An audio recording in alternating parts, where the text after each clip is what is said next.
오후 4시 43분 향하고 있습니다. 여러분들의 전화 받아볼게요. 여보세요?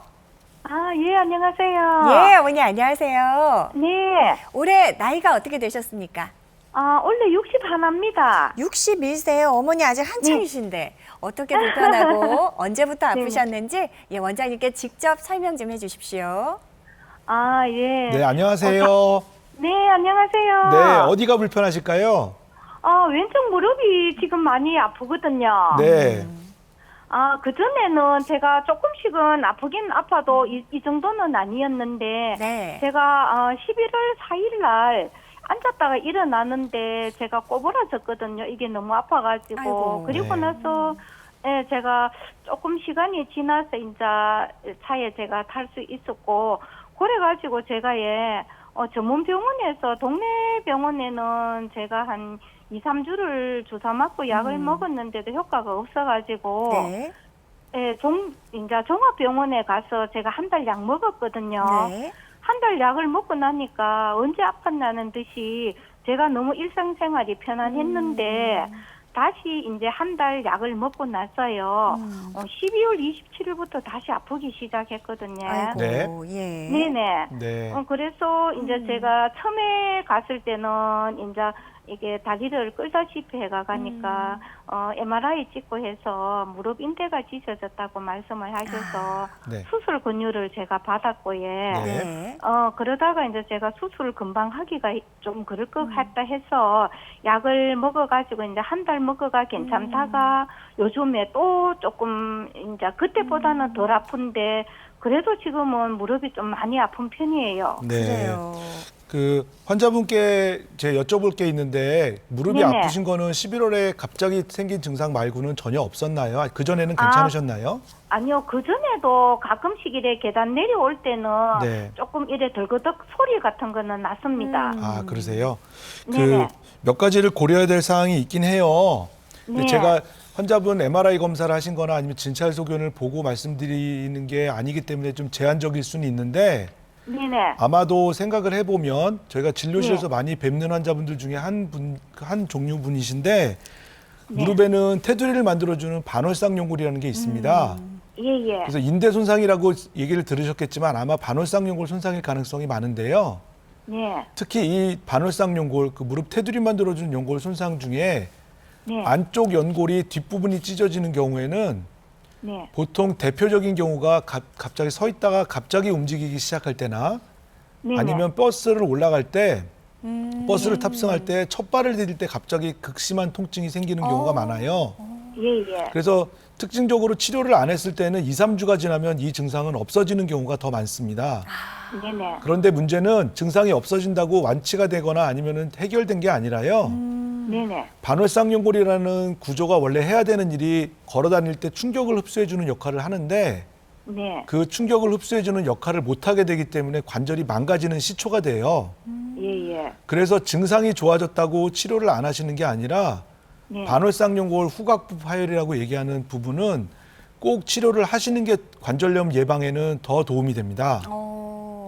예. 그래서 시간을 꼭 내셔서 내시경 수술로 간단하게 치료할 수 있는 방법들이 굉장히 많기 때문에 예. 그거는 그냥 괜찮겠지 하고 약만 드시는 거는 여러 가지 치료 방법 중에 가장 좋지 않은 방법일 수도 있어요. 그래요. 네, 그래서 환자분들이 우리나라뿐만 아니라 전 세계적으로도 여성에서 관절염 유병률이 높기 때문에 남성분들은 모르겠지만 여성분들은 특히 관절염 시초가 되는 반월상 연골 파열은 좀 심각하게 생각하시고 적극적으로 치료하시는 게 좋겠다라는 게 제 생각입니다. 이제 그때 선생님, 제가 수술 권유를 받았을 때에 네. 관절 내시경을 하면은 어떻겠나고 일단은 말씀을 하셨거든요. 네, 맞아요. 그러면은 원장님께서 말씀하시는 게 좀 전에 뭐 반월성 연골 가는 게 이게 연골 내시경 이거하고 같은 말씀이라 네, 반월상 연골 요즘은 관절 연골 손상이나 다른 치료도 대부분 네네. 관절경으로 치료할 수 있으니까요. 네네. 그게 같은 얘기일 거고 관절경 수술뿐만 아니라 다른 치료가 필요할 수도 있으니까 그거는 꼭 그 관절 전문 병원을 찾으셔서 전문의하고 상의하시는 게 좋을 것 같아요. 네.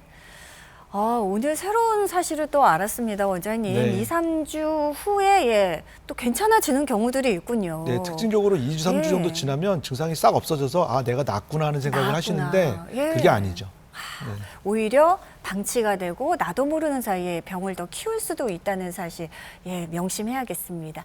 어머니 도움이 되셨길 바라고요. 다음 전화 받아보겠습니다. 여보세요.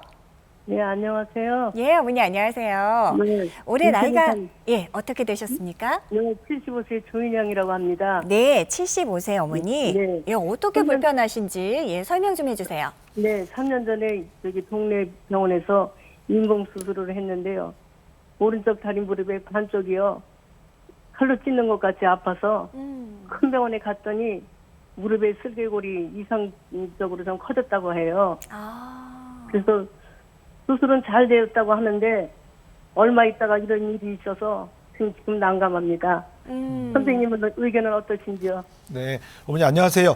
제가 네. 그 목소리가 잘 안 들리셔서 잘 안 들렸는데 어디가 문제가 있다고 얘기를 들으셨나요? 무릎의 슬개골이요. 이상적으로 커졌대요. 아, 슬개골이 커졌다고요? 커졌다고요. 네.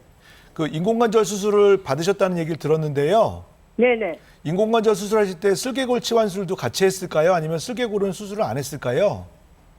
그거는 잘 모르겠어요. 아, 얘기를 안 해줘가지고. 네. 그거는 엑스레이만 보면 저희가 알 수 있는 부분인데요. 네네. 무릎 앞쪽에 인공관절 수술을 하시고 나서 무릎 앞쪽에 통증이 있는 거는 조금 문제가 있을 수 있어요. 네네. 보통은 종아리뼈 안쪽으로 밑에 부분이 아파하는 거는 정상적으로 생길 수 있는 거거든요. 네네. 그런데 무릎을 앞쪽에 통증이 있는 거는 조금 문제가 있을 수 있는데 혹시 네. 그 앉았다 일어나실 때 종이 찢는 소리 느낌이나 아니면 소리처럼 이렇게 소리가 많이 나는 걸 통증이라고 생각하시는 건 아니겠죠? 통증도 있어요. 아, 아프신 것도 있고요. 혹시 네. 무릎에 물이 차거나 그러진 않을까요? 슬개골이 물이 찼다고 그러는데. 그래요? 예. 예, 이상적으로 좀 커졌다고 그럽니다. 네.